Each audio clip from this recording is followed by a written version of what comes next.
a polling station on Tuesday in Carnegie, PA.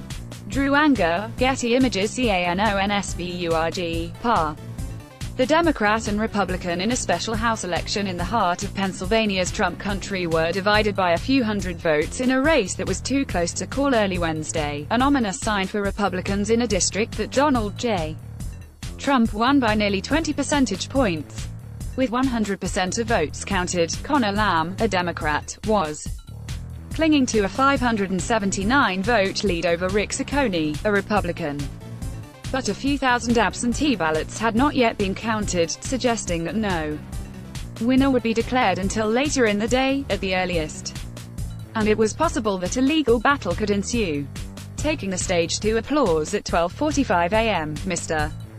Lamb was introduced as Congressman-elect, and exulted, "It took a little longer than we thought, but we did it." House Democrats also did not wait for a final count to claim victory, and House Republicans were already talking about a legal challenge. Under Pennsylvania law, there is no automatic recount in such a race, no matter how close. But no matter the final outcome, Mr. Lamb's strong showing demonstrated that the Trump-inspired energy propelling Democrats across the country is not confined to liberal-leaning regions. Republicans were left with the prospect of defending a far broader, a first-time candidate and former Marine, Mr. Democrats did not even field a candidate in the past two congressional elections. Yet whoever wins here may not hold the seat for very long.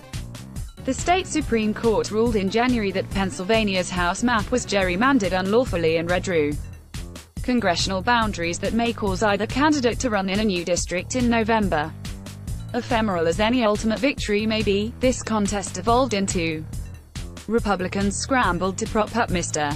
Ciccone, a 60-year-old state representative, mindful that a failure here would send signals well beyond Pittsburgh. The president appeared twice with Mr.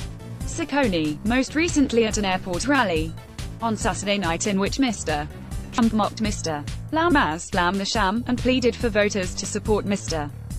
Ciccone. But Mr. Trump also delivered a rambling, 75-minute speech that careened away from the matter at hand. Republicans concede that they will be unable to keep the 2018 battlefield limited to a few dozen districts, mainly in coastal suburbs where Mr. Trump is intensely unpopular. With a deepening mood of pessimism and fear in Washington, they may be hard-pressed to tackle additional contentious legislation this year. Even before the returns were counted, Republican officials began criticizing Mr. Ciccone's candidacy in a district where the anti-abortion Republican previously holding the seat, Tim Murphy, was forced to resign after a woman with whom he was having an affair said he pressed her to have an abortion. But 3 months after suffering an embarrassing defeat in the special Alabama Senate election, Mr. Trump and his administration once more put their prestige on the line on friendly terrain. By continuing to aggressively compete even as Mr. Lamb was surging, Republicans tested the potency of two of their most fearsome political weapons for the midterm campaigns, their fundraising advantage and the deep unpopularity of Representative Nancy Pelosi, the House Democratic leader. Outside organizations sought to derail Mr. Lamb with attacks on his record as a federal prosecutor and claims that he would, as one ad put it, merely be a sheep from us. But the spending did not put the race away, in part because Mr. Lamb preemptively inoculated himself against the Pelosi offensive by stating early in the campaign that he would not support her for leader. Along with his military service and support for gun rights, Mr. Pelosi, which he highlighted in a TV ad, helped him win over some of the voters who were raised Democrats but have drifted to the Republican Party in this heavily unionized district.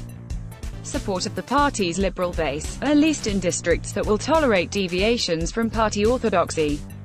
Lamb confronted a furious attempt by conservatives to retain the seat. In addition to Mr.